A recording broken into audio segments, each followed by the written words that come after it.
overcome. Yes, we can. Person, woman, man, camera, TV. What the f*** is wrong with you?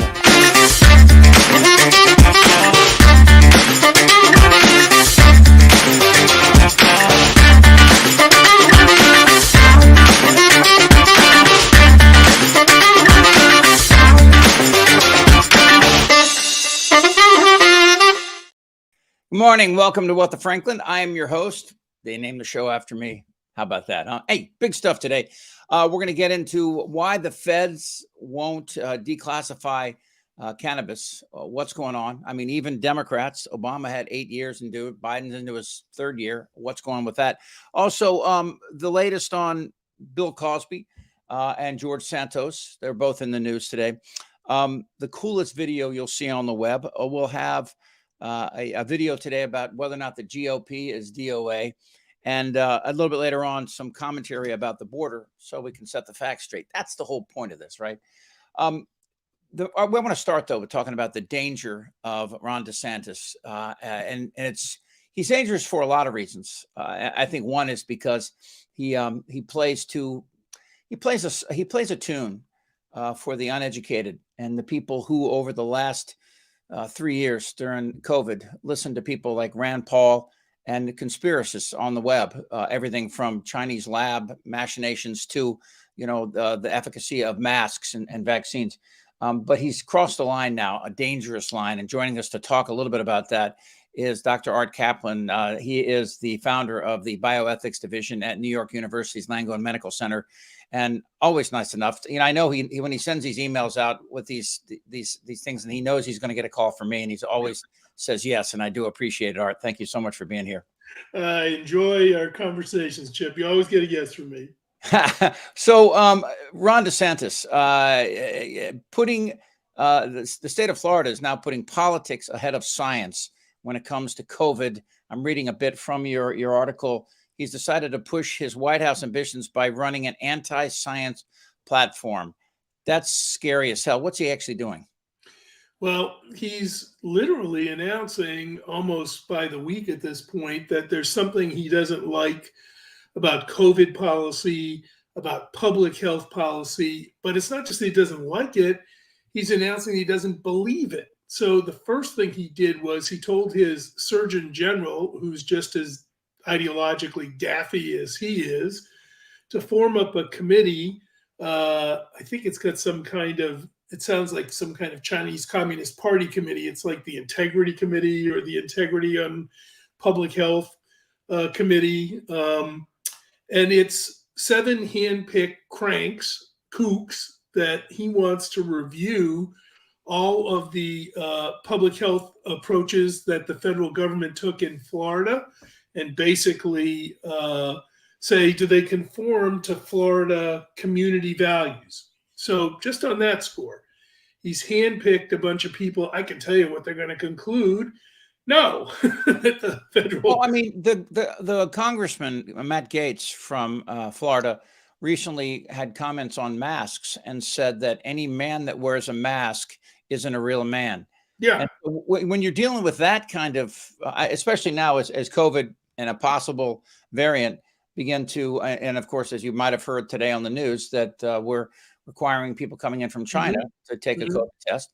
I think we're doing exactly what we should have done. And I'll give Trump about a 30-day pass in the beginning of this fusion, right? But after people, yeah, right, I would, because what was going on, not clear. Right. Yeah, I mean, the early days of that, when we were focusing on China, as I've talked about before, the variant had already come into the United States from the UK. It had already changed by the time we even recognized it. So that's what we were dealing with. But anyway, so DeSantis and Florida, I mean, he has a mandate now. This election victory was huge. I mean, he won Democratic counties by huge numbers. And I wonder if something like this, and we move forward, he's putting together this panel. What kind of things can we expect from this? Are we talking about, there's some counties there that didn't want to vaccinate children under 12. Yes. And that committee is going to say sound policy. There are people who said masks didn't work, and held back kids in school. That committee will undoubtedly say, yep, that's right. That's how it worked. Some people Again, with are no gonna say, science to back any no of it. science. Yeah, But yeah. some people are going to say, you don't need boosters. Yep, the committee will conclude. And weirdly, at least one member of that committee that I'm familiar with believes that what you should do is do nothing and let the virus rip through. Well, if you ever wanted evidence about why that's a bad idea, how about China right now? They're going crazy. They didn't vaccinate. They got, what, 1 million new cases a day. The hospital system's getting overwhelmed. That's what we were trying very hard to prevent here, not just disease spread, but overwhelming the hospitals and the morgues. So that guy's a kook. So DeSantis is basically saying, well, I don't care about the science. I'm going to do what might be popular, what my right wing thinks is a good idea, which is to not do shots and not do masks and not do mandates and not do quarantines and not do anything. And that'll bolster my electability, which, by the way, Chip, I'm not even sure that's true. It's kind of hard to run in the middle of an ongoing pandemic on an anti-science platform. Well, I think that it's their own science, though, Art. I think that Yeah, to some extent, there's ideology here that says, what really is good for the human body is a lot of horse medicine, ivermectin, and some fresh air. That's partly right-wing, quote-unquote, science. And that's why I drove the analogy in the column that I just wrote toward a guy named Lysenko. And people saying, Lysenko, who's that? Well, he's been dead a long time. But in the last century, Lysenko was the pet scientist of Joseph Stalin. And Stalin wanted to find a way to grow food quickly and in places like Siberia to avoid starvation. Lysenko said, okay, I'll give you the science that you want to hear. He said, basically, if you expose seeds to cold temperatures when they're seeds, they'll grow better when you plant them in Siberia. He said, if you plant things close together, you can change species of plants, like from corn to wheat or whatever it is. You guys got to crowd them in. After about 35 million people were dead of starvation from the famine that this guy caused, you know what Stalin did? He promoted Lysenko and said, I still believe in your science. By the way, just for those who follow this, that was the first Russian assault on the Ukraine, because that's where the 30 million died, because that's the wheat, that's the breadbasket of for Russia. That's where these things were done. Anyway, Lysenko stayed on top in Soviet biology till 1964 from the 1930s. He told every political leader what they wanted to hear. I'm saying that's exactly what that committee's going to do for DeSantis and his buddies and his henchmen and his followers. They don't care about real science. They're going to say, you don't solve science in a lab. You don't argue it out in the journals. You know what you do? You argue it out in a committee with hand-picked stooges. But when I think about this, when he puts these people together, and this is the problem that I think we had under, Ronnie Jackson, for example, is coming out now saying that Trump really, he won. He's been saying this for a year and a half. That not only Trump won the election, but that COVID is a fraud, and that, and now this is the next step, and this is what really worries me, Doc, is he's now saying MMRs have to be reevaluated. Oh yeah. And of course, measles can decimate communities. And, I'll be fair on this particular point when you're talking politics in the Bay Area, where I did a show for 8 years in Mill Valley, which most people think of as a real progressive sort of area. They had some of the lowest vaccination rates for MMR because of this sort of, this sort of hippie thing about like, well, we don't need this. And, this, like you said before, sunshine and fresh air. And, viruses have been around a long time. We're not even sure, where they started or what their role is in our with our species or with all species, right? I mean, that's a fair assessment, right? Fair assessment. Yeah. And by the way, your friends in Northern California, and I've got some friends out here in Richfield, Connecticut, a wealthy part of Connecticut where I am, down near Stamford and Darien. People are buying things like immune boosters and going on immune boosting diets, none of which have any evidence that they work. You can't eat your way to a stronger immune system.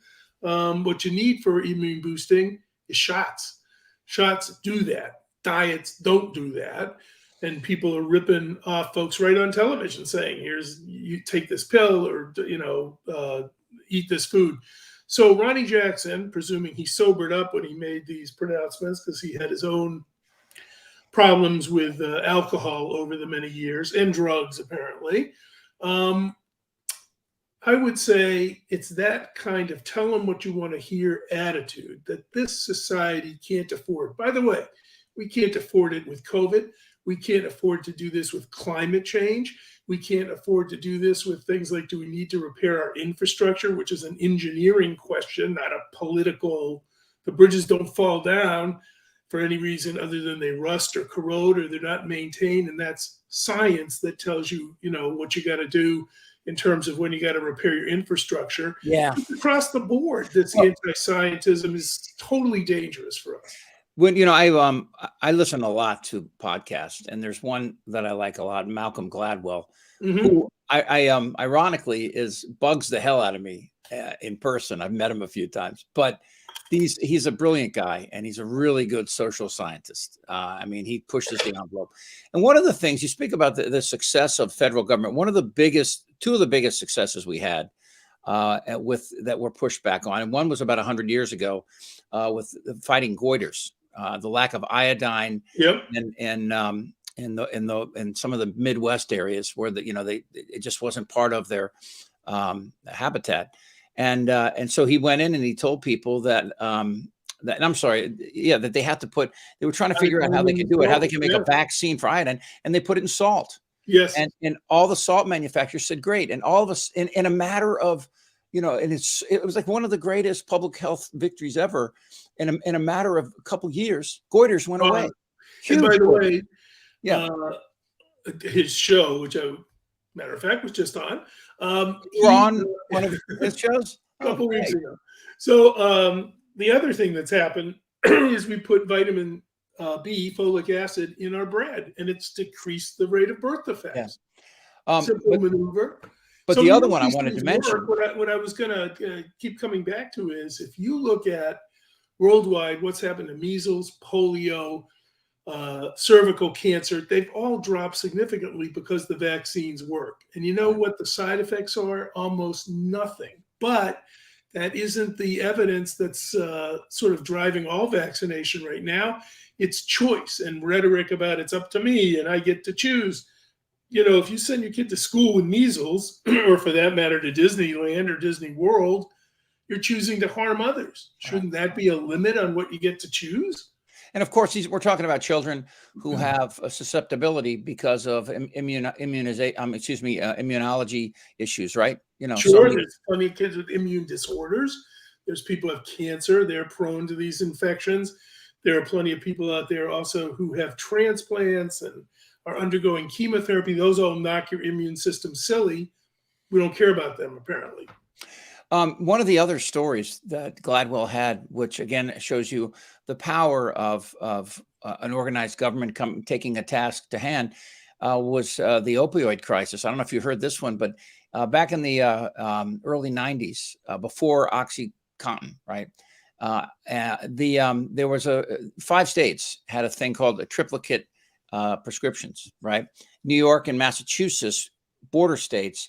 Again, we know this. Close to 1 million people died from overdoses in that 30-year period, from 91 to 2019, right? Unnecessary deaths, because we knew, and they knew, Purdue and Sacklers, they all knew that this was an extremely addictive drug.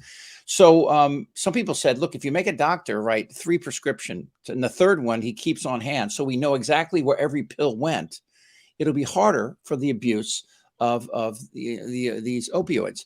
Well, this is before, and of course, everybody said no. 5 states kept it.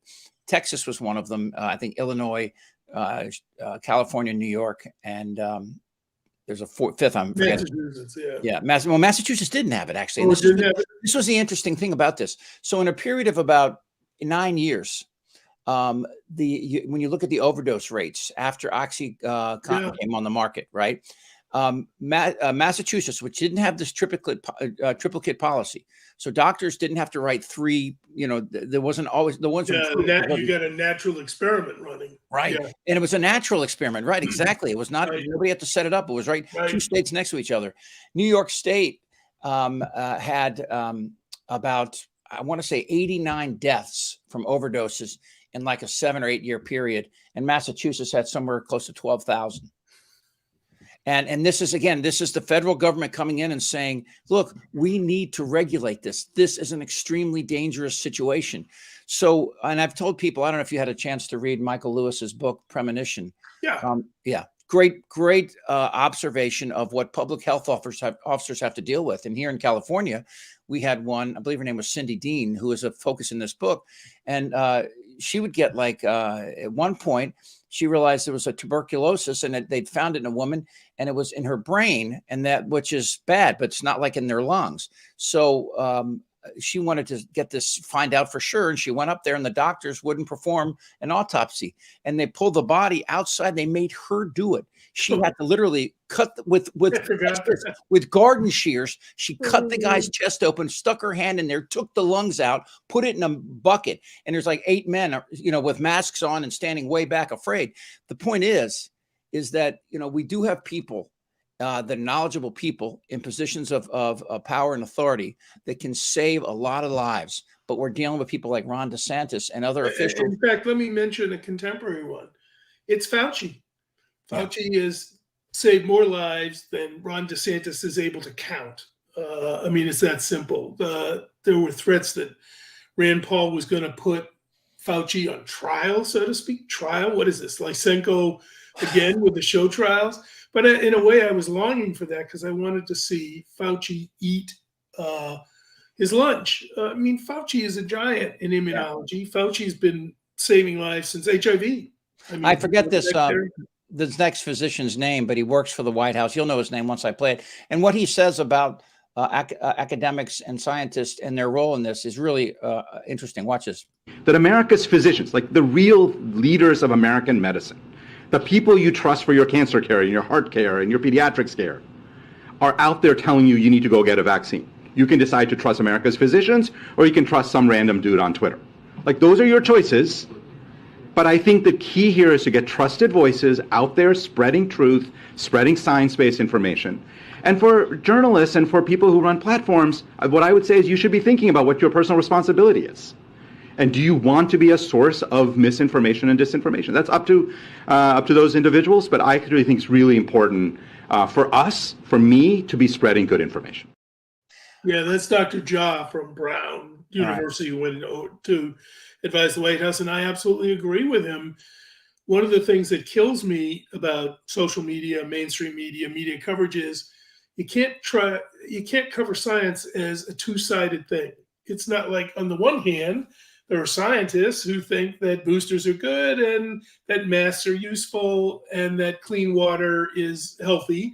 And on the other hand, there are 3 guys who run a right-wing funded institute in the middle of New Mexico who say that's not true. Yeah. They're not equivalent. It's this phony equivalence that's driving part of the truth underground. And social media just exacerbates the issue because people can just spread whatever they want. I saw this just yesterday. Somebody said, if vaccines worked, people wouldn't be dying. I'm like, no, nobody's ever said that. Yeah. Well, here's a phrase that I hope never to hear very much again. I did my own research. Oh, yeah. Well, and this, science is about somebody coming forward and saying, I discovered this, and another scientist saying, well, let me look and let me see if you did anything wrong. And every scientist should revel in that. That is the process. It's important to point that out. Fauci is accused by people like Rand Paul, someone by DeSantis, of changing his message. And you know why he changed his message? Because the virus changed and the evidence changed. Remember, the initial idea was you could get vaccinated and you wouldn't catch the virus. Right. Then a new variant appeared, and it didn't stop you from catching the virus, but it did stop you from being dead. You can still catch the virus. The virus would just have a fight on its hands when it got into your body. So it wouldn't necessarily do any harm with the initial one. The vaccines stopped the initial variant. Then they didn't do as well in stopping the next variants, but they still kept you out of the hospital. He changed his message. That's what science does. You know what doesn't do that? Ideology, religion. That's what distinguishes science. It admits error, it admits fallibility, it changes as the evidence changes. So you're not necessarily putting your trust in something that says we never change our mind. We don't care what is going on. Remember, I said Lysenko stayed as the top scientist in Russia for 60 years, even though there were 40 million dead people brought on by his theories. They just believed it ideologically. And it's fair to come forward and say there have been big mistakes. Oh yeah, absolutely. But that's the process of learning. The process. And when somebody tells you arrogantly they know the truth and it's not going to change no matter what, that's the time to sort of shut down the trust button. Yeah. I was, on Christmas Day, I was thinking of Isaac Newton because he was born on Christmas Day. And one of my favorite quotes, which just tells you a lot about him. And I actually asked Walter Isaacson, I interviewed him once, and I said, is this quote true? And he said, yeah, it's a lot of people said, and he said, Isaac Newton said, if I can see farther than others, it's because I stand on the shoulders of giants. Oh, yeah. His humility and his humble approach to learning was remarkable. And of course, he has changed the arc of humanity in ways that it would take years to fully, delve into. So the thing about this, and you said, we're not politicians, although I do a political show, you're a scientist, but I look at this and I think about DeSantis moving forward. And I agree with you. I don't think that this will work on a national stage. And the truth is, if I were advising him, I would tell him, don't do it. Obviously, if you're running for president of the United States and you're telling people to not wear masks, to not get vaccinated, to not get boosters, and then if we start, doubting the efficacy of all vaccinations, then we're in for a really troublesome 4 years with that kind of guy in charge, right? I absolutely agree. And, what kind of platform is it to come out and say, don't trust science, don't trust the experts? Do you think the Defense Department is going to work well that way? When people look at, what it is that we rely on, computers, national defense, ordinary medicine, where you go in and now getting your cancer treated and living much longer or not dying at all and so on. You really want to run on a for idiots platform? Let me read a little bit more from your article. And if anybody wants a link to it, email me at chip@chipfranklin.com. And I will, actually, I'll put the link in one of the chats over here too in a minute. I'm reading from here. DeSantis also convinced a Florida court to convene a grand jury to investigate quote unquote wrongdoing on the part of pharmaceutical companies and the government officials who promoted COVID-19 vaccines. In other words, Florida is being told the truths of biology and science need to be assessed not in laboratories, but in courts. And truth must be properly tuned to reflect the local politics of Florida. That is so freaking dangerous. I mean, the last time we really saw that carried out, it was Mao in China in the Great Leap, when he got rid of all the scientists, put them on trial, and then appointed peasants to run everything. Took him about 30 years to recover. I'm trying to find the exact link in this article that you sent me. You know what I'll do? I'll just cut and paste this for anybody that wants it, and I'll send it to them, and they can see this and look at it themselves. It's it's a dangerous path we're headed down. Really bad. And what worries me is that I think at the heart of this is DeSantis is not alone. That there are others that that believe that that there are things that they can do politically to again, Fauci is the greatest example. I have no doubt that the Judiciary Committee will try to have a hearing and call Anthony Fauci to testify, and he'll have to sit in front of Rand Paul, and he handles himself fine. But the truth is that and I know how to do this. I'm pretty good at debating. Is you just bring up I would come forward and say 1 million people died, yet you promoted vaccines. How is that? How could that possibly be? And he'll say things like that, and which is a nuanced answer. It takes a while to explain, and he'll be interrupted time and time again. And that's the problem with trying to explain science to monkeys. And that's why science doesn't belong in the courtroom. It belongs, if you will, in the seminar room. It belongs in the journals. It belongs in front of, if you will, panels at the FDA. In a courtroom, the courtroom isn't seeking the truth. Literally, what it's seeking is to see justice, who's got the better argument on one side or the other to make things right.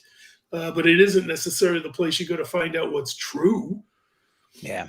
This is a good comment. A functioning brain is key to everything. But humility as well. I bring up, Yeah. Newton, both sides, we're still learning. Nobody can explain to me why I sleeping next to my wife while she was shedding, and I didn't get sick. I Yeah, didn't get sick at me all. too. Yeah. Me too. I Right. have no idea. But again, the hallmarks of who do you trust are not certainty, not arrogance, not saying you never change your mind. You want to listen to the person who says, I think this is true. The evidence supports it. Could be wrong.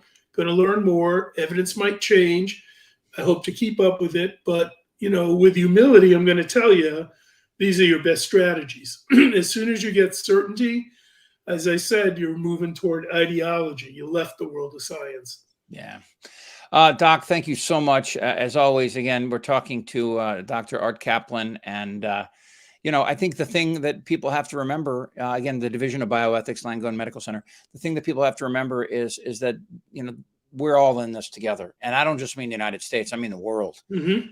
And, we should get mRNA and Pfizer and everything to China. We should find some sort of deal that lets them save face, whatever, but right now it's not about that. We want them to, to curtsy and to bend over to us. Yes. And we have millions of people that are going to die in China if we don't fix this out. Hey, have a great new year, Doc. Thank you so much. Too. Yeah, you're the best. I really appreciate See you your next time. year. See you, buddy. Bye. Again, Dr. Art Kaplan, who is a just stand-up guy. It's interesting, a couple of things I want to get to here in the next couple of minutes, and one of these is let me see here. Yeah, let's do this. I want to play this for you. This is a video I did just the other day about whether or not the Republican Party can recover, and I honestly don't know. I really don't know if they can. But watch this. Throw your foreign flag on the dais. The Republican Party is dead, but don't look at me. I didn't do it. These people did. Yes, good point. Good point. That's Tucker Carlson mocking our outrage at the murder of women and children by a man who said he would nuke American cities. That's child lover Matt Gaetz and Lauren, my husband Flash's children, Beaupert, sitting on their hands while the rest of Congress applauds the spirit of freedom. And of course, Donnie, the molesting, chicken shit, backstabbing, wiggle sociopath who, when not lusting after his own daughter, sexy time, kneels before this murderous fuck. President Putin was extremely powerful. The Republican Party I knew was always cutting social programs, but at least had the balls to stand up to monsters, right up until they were cuckolded by tiny fat fingers. Today in Ukraine, there are no kids playing with Christmas presents, just murdered women and children. The Republican Party America First bullshit espouses this basic lie that Republicans are tough. It takes guts. Bitch, please. But the truth is this. the truth. They aren't now, and they never were. Goddamn right. Who's with me? Winning. You can find these, find these videos right here at whatthefranklin.com. If you went to YouTube first, you can always go to whatthefranklin.com and it'll take you right here, and you can see many of the videos. Coming up in the second half hour, we're going to, I'll tell you a little bit about the border and how everything you've heard about the border is wrong. I got that coming up for you in just a few minutes. Yeah, again, I appreciate your time and all your comments on here, and I try to get as many of them up as I can. This is a great line here. Science inspires man to fly to the moon. Religion inspires man to fly to the World Trade Center. That's harsh, but true. It really is. And it is interesting growing up, studying math and science. I was just naturally pretty good at math. And one of the things I loved about math was that when you got the answer, you knew it. You could do the checking and you went back and forth, right? And that was in, basic math. And when I was a kid, I liked it. And then we got into algebra. And I learned, once you learn, please excuse my dear Aunt Sally, you know what that is, right? If you don't, then I learned algebra and I got a hold of it, Trigonometry was a little different. And then, of course, I mentioned Newton. Calculus was an entirely different world. Calculus brought in another dimension to understanding. And then I was introduced to irrational numbers. And then my life changed dramatically. An irrational number is the answer to 10 divided by 3, or pi is an irrational number, 3.14 forever. And the more I learned about physics and science, and the more I learned about quantum physics, of course, at the heart of quantum physics is that you can observe without affecting, on it. When you observe a subatomic particle, you have to hit it with photons to see it, and you change its position. So in other words, you have to calculate that this thing you're trying to interact with can be two places at the same time, because time doesn't really factor. I remember as a kid, I had a great, teacher, like in 7th grade, a nun who was a Holocaust survivor. She was like 65. She converted to Catholicism, and she used to ask questions that were stuff like, "What time is it in outer space?" And when you're a kid and you're trained, through monotheistic, beliefs, God and Jesus and all that, and you have a nun asking you questions like this, it makes you realize it just was fascinated me about science, and it showed me a whole nother world of mathematics. These are nuanced conversations. If I were to ask somebody, if I were to try to explain to people, and this got Galileo almost executed, when you look at the stars and realize those stars, the light has taken, well, just look at the sun. The sun, 8.5 minutes for the light to get here. So when you see the sun, you're seeing the past. All these things play out. At the heart of COVID is this misunderstanding of what a virus is. A virus is both alive and not alive. It needs other cells to enter and to live, to reproduce. And there's many that believe that it's somewhere invested in what it is this idea that it doesn't want to kill the host, because if it kills the host, then it can't live. So there's a lot about science, and that I'd love to do hours and hours on this. In fact, I'm starting a new podcast called Mr. IQ. You can go to mriq.com, and there's a few there. And I started it, and kind of, there's so many things to do right now. But that is there's some really interesting people on there. Everybody from grandmaster chess players to astrophysicists. Really, I think, interesting stuff. So the thing that bothers me the most about this Republican Party is that they're just stupid as shit, and they're lazy. Maybe even just take away the stupid, just laziness. I don't know what's worse. There's a great quote by Mark Twain. He says, "It's not what you don't know that'll hurt you. It's what you know for sure that just ain't so." And that's the problem with I think this whole group of people that want to attack Fauci and want to attack science, is that they don't know. And this is the White House press secretary, who I had on when I was on at KGO. I had her on the show, Miss Pierre, and she Jean Pierre, I believe, is her full name. And it's a short little comment on Fauci.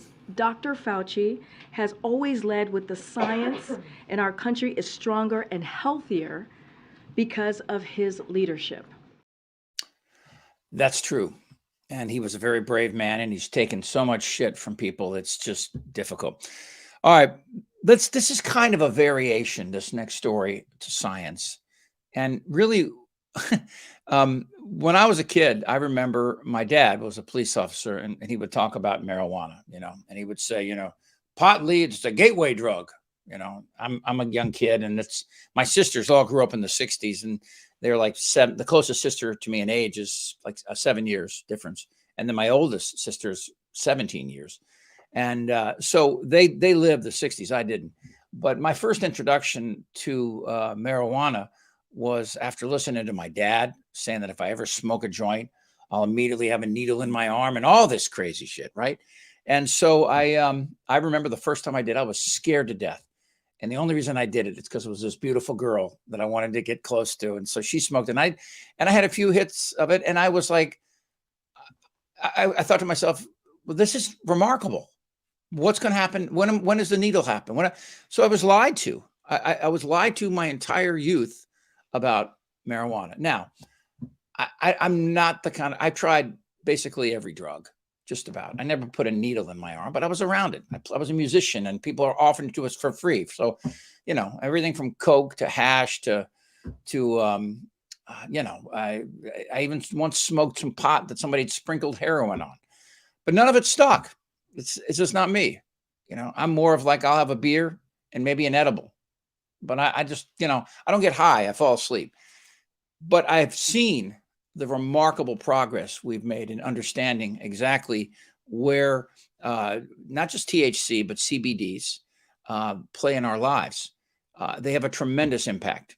I have my sister's daughter has a kid who had horrible epilepsy.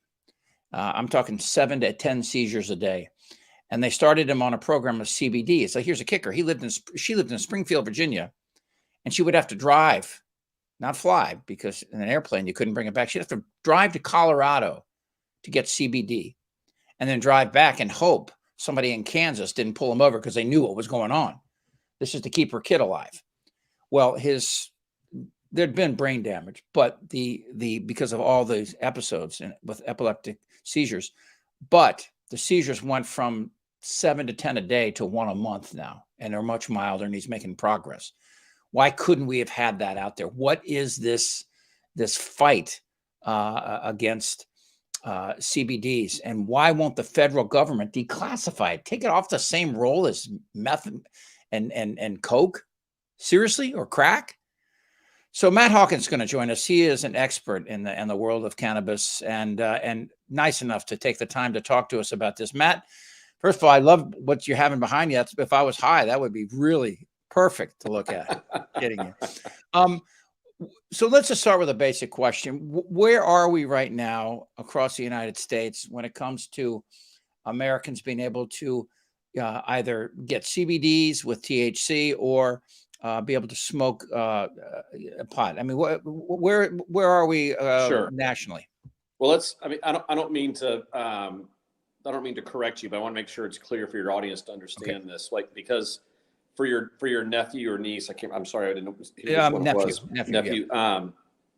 CBD by itself is actually federally legal at this point. The Farm Bill was passed, and even though each state has to allow it in their own state for hemp-based CBD, that can be purchased in any state. Is that a recent development though in the last year? No, the Farm Bill passed, I believe, over 2 years ago. Well, that's what I mean. When I say recent, the stories I'm telling about my niece go back 5-6 years. So yeah. Right. But I guarantee you though, if she was going to Colorado for this, and this is common because THC with a little bit of CBD has been a treatment for epileptic seizures. So it was absolutely a THC-based product, and that is still federally illegal, as you mentioned. And so, but the CBD and THC are two totally different strains of marijuana in the plant. The THC is the psychoactive. The CBD is more of as they call it, the medicinal part of the plant. But the combination of the two is what people in the industry call the entourage effect. And that's actually the name of our investment firm, Entourage Effect Capital. As far as where we are nationally, I believe there's, well, I'll put it to you this way. 2/3 of Americans live in a state where it's at least robustly medically legal. And by that, I mean that you could basically stub your toe and go get a medical license to consume THC-based products.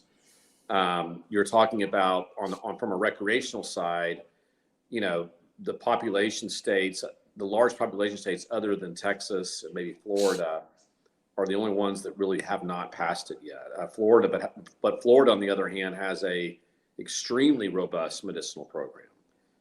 California, Massachusetts, New York, Illinois, Michigan, Ohio are all now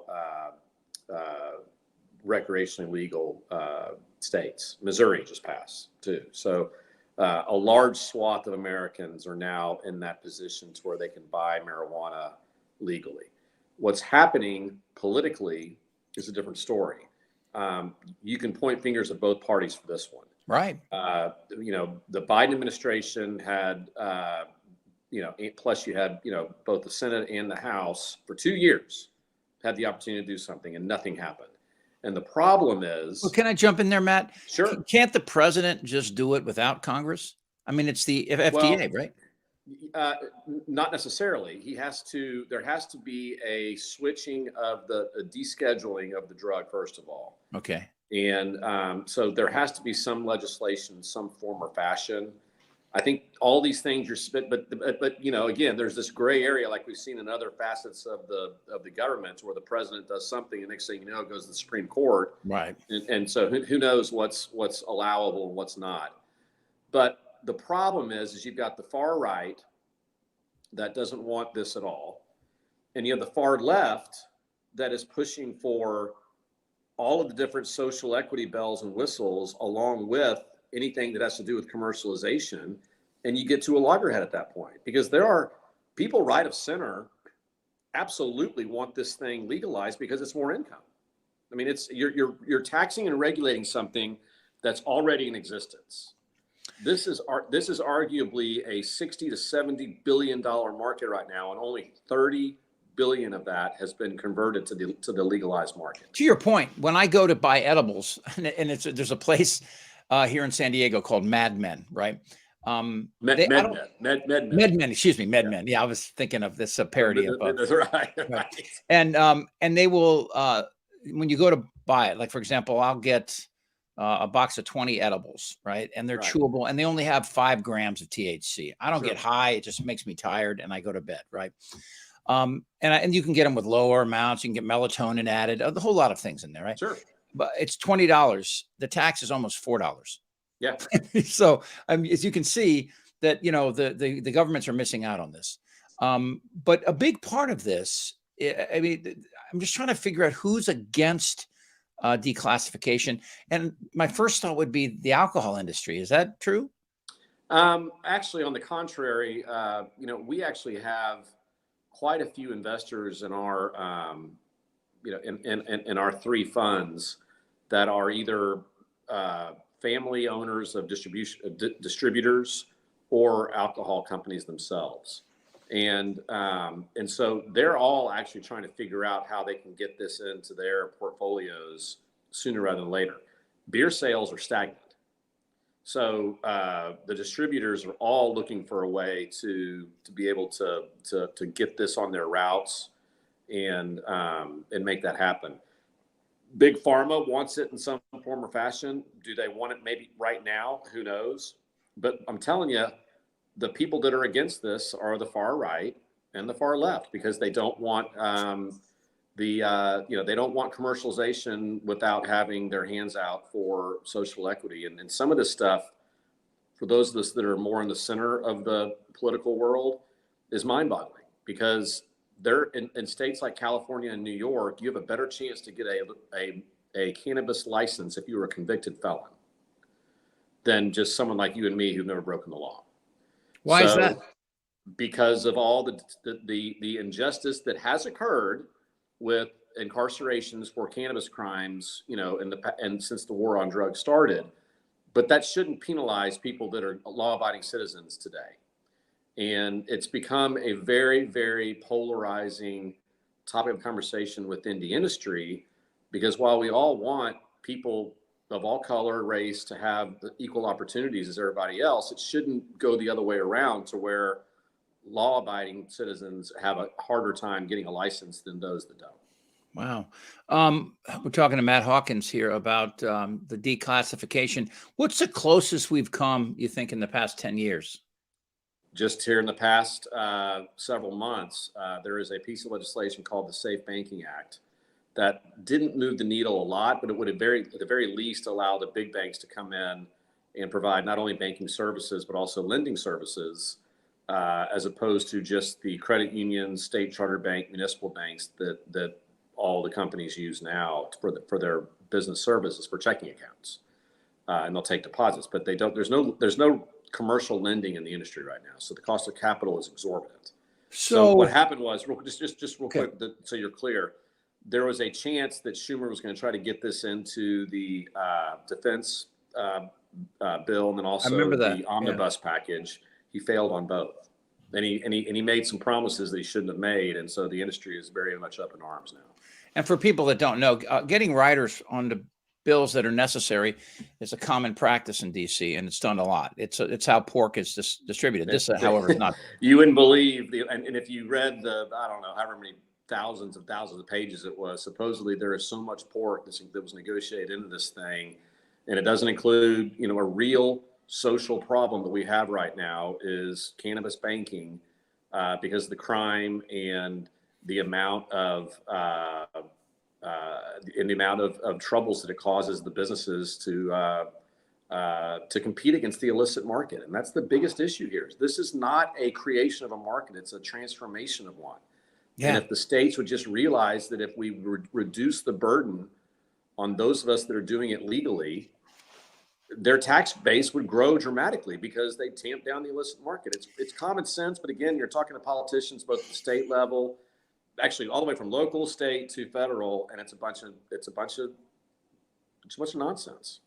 That's not the word you were looking for. Trying to behave myself a little bit. That's all right. This is great. This is a discussion that I think is just goes to show you. And you said the far right and the far left, and that's dead on. I really believe what you're saying is true. That we have an opportunity, and I think part of this is that. And, comics, I did comedy since 1980, stand-up comedy. And we used to make jokes about, people that got high as opposed to people that, when people get drunk, they want to fight, and when people get high, they can't even, open the garage door to go out and get in a fight, and I think part of this is that, that marijuana has had this reputation that goes back to, when the former Attorney General, Jeff Sessions, was running, he would actually have show this movie Reefer Madness, and the whole heart of Reefer Madness is to tell white people that if their wives smoke pot, they'll want to have sex with black men. I'm not kidding you. That was exactly the whole heart of that. So this thing is it has seeds that go deep into the propagation of fear and control. What would it look like if the federal government said, all right, we're going to declassify this. The feds can no longer come into your state. Credit cards could start. The sales would jump through the roof. They wouldn't have to have armed guards at every places like, MedMen, right? Because they deal in cash. Actually, they don't deal in cash at that particular place. You have to have a debit card. And my funny part is they got to give you cash back, though, if it's not the exact amount. Yeah. And by the way, that's a loophole that's about to be that some of the processing companies are going to put an end to. If there's not another loophole that's found, we may be going back to an all cash basis at the retail level. So, and just that's so dangerous in the city, right near the Tenderloin. That's where a lot of them are in San Francisco when I was working there. And you'd go up and they would pat you down. You had to submit to a body search before you could go in to buy pot. If you were high trying to go in there, I would imagine the only kind of paranoia you had when that happened. Though, look, the thing is if people want to relax, will people abuse it? Of course. Most people won't. Some people won't use it at all. We'll have more funds. It won't be on the black market. We'll be able to use that money. Hopefully, good luck here. But maybe we can convince government officials to take these proceeds like they're talking about with gambling, like they used to talk about with the lottery, and guide them towards places they are of great need, like schools and or infrastructure and or But and by the way, that's going on in every state where it's legal. Colorado has a dramatic surplus right now, and they're able to use the tax proceeds on things just like that. But the problem is that they're biting up their nose to spite their faces and kind of killing the golden goose, because if they could just realize that by helping those that are paying for this, they could get more money into the coffers by tamping down the illicit market. But it's very frustrating, as you can hear in the tone of my voice, because there's another problem that all this is exacerbated, and that is that because of the federal illegality, there's no institutional capital allowed to invest in the industry. So you're talking about an industry that is like I said, over close to $30 billion domestically, that only is supported by family offices and high net worth individuals and capital aggregators like us to fund the opportunities that are there. And we don't have enough money to take advantage of the opportunities. And that's a great problem to have. But hell, I wish I had, a lot more money to deploy. And if we had institutional capital readily available, we'd have access to tens of 20s of billions of dollars overnight. Because all these firms want to get in the game, but because of the federal legality, they can't. because their investors are pensions, endowments that have strict mandates about investing in anything that's federally illegal. In the end, that's where it's going to come from, though, money, right? I mean, it's not going to come from, and we're starting to work hard with, I'm obviously do things like this, but also on lobbying efforts to get with, to partner with institutions to get them to, to express their voices and saying, look, we want to be in this, and if we'll donate X to, different causes. Hell, if it's even political action committees. I don't care what they do at this point in time to get somebody to move the needle for this, because that's my selfish voice talking of the industry, setting aside campaign finance reform. But in some form or fashion, you're right. The money has to talk and step up, and we're not far away from that. What's your website if people want to go and learn more? EntourageEffectCapital.com or EECPartners.com. You can see all of our portfolios. EECPartners.com. Yeah, I'm going to check it out again too. Matt, you're a great ambassador for this, and this is really a great conversation. Will you come back, please? Absolutely. Happy to do it. All right. Be well, my friend. Thank you so much. You. All right. Bye-bye. What a great conversation, right? God, it's unbelievable. Again, there's elements of everything wrong here. Racism, African Americans, back in the day, I talked about it, if you get pulled over with a joint in Mill Valley, or if you're a black kid and get pulled over with a joint in Oakland, you think the result is the same. I mean, there's elements of that in this as well. Lives that have been ruined because once you get arrested, if you have a bag of pot, it's a felony. All right, a couple things here before Nikki drops in, and this is the latest on George Santos. We talked about this, the elected congressman who has yet to be sworn in New York State, who lied about essentially everything, from charities to visiting Russia, to his grandparents were Jewish, to him being Jewish, to lying about where he went to school, just so many things. And now it looks like he may not actually serve a term in Congress. Listen up. And with almost as many lies on his resume as lines on his resume, he is now under federal investigation by the U.S. Attorney's Office for the Eastern District of New York. A source familiar with the matter tells me tonight that prosecutors are looking into his finances. The congressman-elect, as you know, has faced questions about his wealth and loans totaling more than $700,000 he made to his 2022 campaign.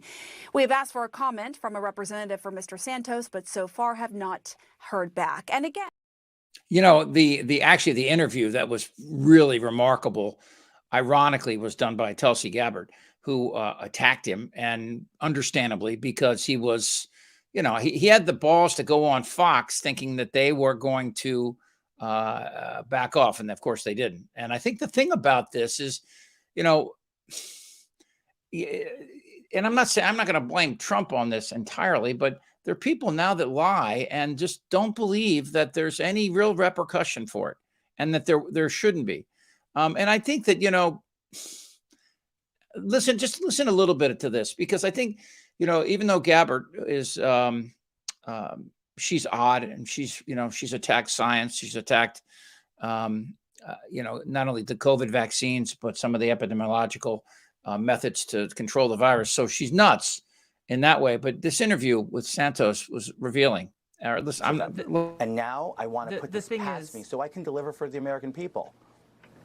The thing is, Congressman-elect, integrity means, yes, carrying yourself with honor, but it means telling the truth, being a person of integrity. And if I were one of those in New York's 3rd District right now that the election is over, and I'm finding out all of these lies that you've told, not just one little lie or one little embellishment, these are blatant lies. My question is, do you have no shame? Do you? You don't get those moments very often where two people in the Republican Party attack each other like that. The closest I can think of that was Liz Cheney and her comments about Trump and Kinzinger and, Romney to on a lesser extent. Not a lot, though. No, we're not a lot. Let me get to some of your comments here. I want to show you the coolest thing I found on the internet today. But it is interesting. You start going down here and looking at some of the comments. I think we have a First Amendment right to lie, but not to be accepted by our peers because of the lies. You can lie. You can't lie to a peace officer. You can't lie under oath. But yeah, I mean, the First Amendment was designed by Madison to be able to criticize the government. That's the heart and soul of it. You can't walk into work and call your boss a son of a bitch. He can fire you, you know. But this is probably one of the greatest things to come out, not the greatest, but the most glaring event, I think, was when Kellyanne Conway was talking to Chuck Todd and she came up with the alternative facts. Remember that? Well, there are facts and there's alternative facts. And of course, then Rudy Giuliani, truth isn't truth. Yeah. Oh, here's another one here. This is, I forgot about this. Santos had said his mother died from 9/11 attacks, and then she died 15 years later. So, I mean, God, anyway, so again, you can email me if there's anything about this you want to learn more about. chip@chipfranklin.com. I do want to play you a little bit of this. This is I played you yesterday some film of a volcano. This is lava in Hawaii after this recent volcano, and this is just so unreal. Check this.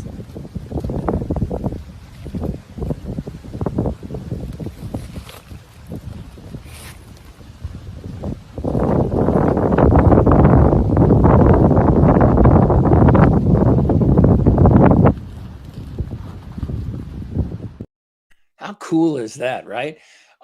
And you know what it makes me think of sometimes is like, well, people like Kyrie Irving, who was the player, I believe, for the Nets, I want to say, a New York team. And he came out and said, former Cleveland Cavalier, he came out and said he thought the earth was flat, and we all laughed. And the truth is that, we're taught at a young age that the earth is round. We've seen pictures from space and all that, but it doesn't mean that you can't just say, all right, I want to find a way to prove it to somebody. That's always a great thing. Something that people have told you is true. You say, okay, well, I want to research that. And you can.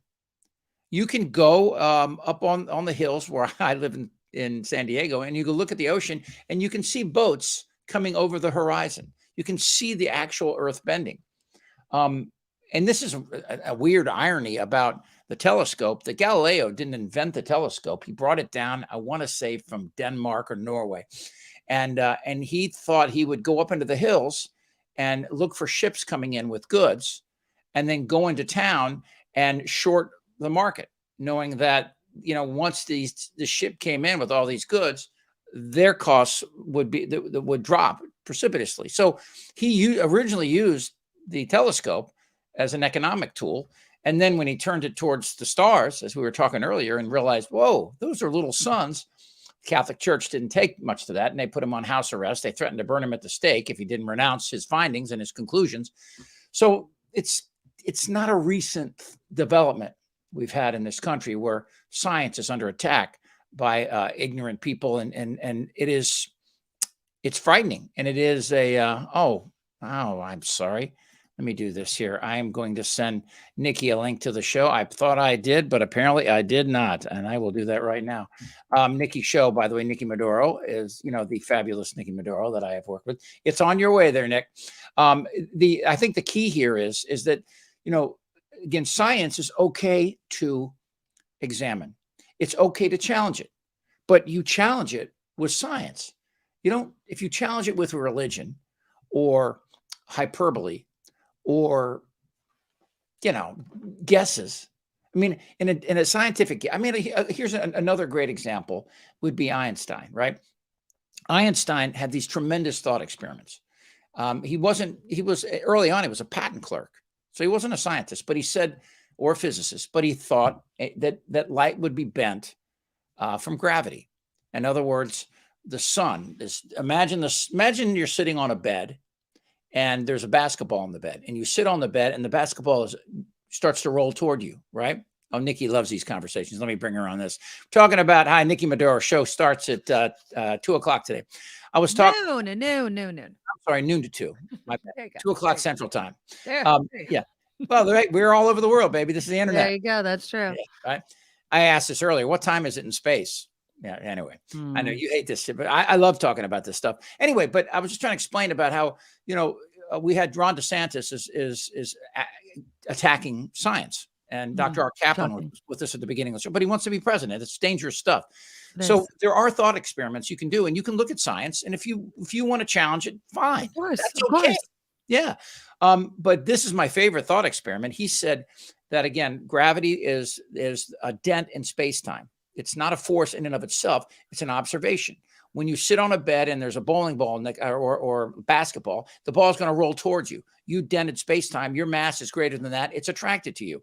That's why the planets continue around, and they will continue around until they, eventually their speed slows down and they smash into Earth, probably on my birthday or something. But anyway, so he said, I believe that the sunlight and the starlight is bent through space-time. And people go, well, how are you going to prove that? It's beautiful. So he knew there was going to be a solar eclipse, in South America. Okay. Sent a team down there, right? So the night before the eclipse, they got a telescope out and they knew where the sun would be that next day. You with me? Okay. Okay. So they put right next to where the sun was going to be, they put a telescope and marked the location of a star. Okay. So the next day, when the sun is out and the moon crosses it, you could see the stars, right? The star that was right there was in a different location because the sun being there was bending space-time, and he proved it. So he didn't need, it was a great thought experiment. And he proved it. And to me, that's the value of science and education and being able to challenge, we've had scientists in the past that said all sorts of crazy shit, right? Oh, yeah. Yeah. And so that's the process works. But when you attack Fauci and you attack it because, as Marjorie Taylor Greene says, I wear heavy cotton underwear and you can still smell my farts. I mean, that's what we're dealing with, right? Anyway. It is scary that guy wants to be president and he's fighting science so much. And, he has a damn good shot, if you ask me. I really believe it. Anyway, so what's going on your show today? Oh, we're going to talk about all kinds of stuff. We're going to touch on, obviously, George Santos. It's just getting worse and worse for this guy. Is the shine off South Lake Tahoe? We'll do a little bit of travel. I know a lot of people still dealing with Southwest, but South Lake Tahoe has dropped down on a list for the most popular tourist destination to a place in Kansas. And so we'll kind of discuss where we like what's to go. Wrong with Kansas? Nothing wrong, but you think South Lake Tahoe. I don't know. I'm not knocking Kansas. What's wrong with but what's going on with South? It's just marked down on the list, so it's just one of those things. Is it getting too expensive? So we'll talk about that. Wasn't there fire that almost tore through it not long ago? There's been tons of fires that have torn through it, and of course, the Airbnb fiasco out there. So we'll be touching on a bunch of stuff. Cool. All right. Yeah. Well, that all comes up at 12 o'clock Pacific time. And I'll make you do the math on your own wherever you are. There you go. And that's Nikki Maduro. Thanks for listening. I know, and I can't wait to hear your show. I listen to your show in the car, by the way. Good. And, so I don't get. Although you miss my mug, then you don't get to see my ass-eating grin all the time that you love so much. All right. See you later. Bye-bye. The one and only Nikki Maduro. All right, that's it for me today, guys. Tomorrow on the show, oh God, we have a great guest, and I got to remember. Oh yeah, tomorrow we're going to Bill McCuddy will join us. We'll talk about the top movies and kind of go into a little bit about stand-up comedy and Chappelle and stuff. So that'll be fun. That's tomorrow at 9:30. And the top of the show, of course, we'll have the latest news for you. All right. I'm Chip Franklin. You can email me at chip@chipfranklin.com. And you can always go to whatthefranklin.com. Please tell your friends and subscribe to the show. It helps tremendously. All right. You be well. Till then. I can handle things on the spine.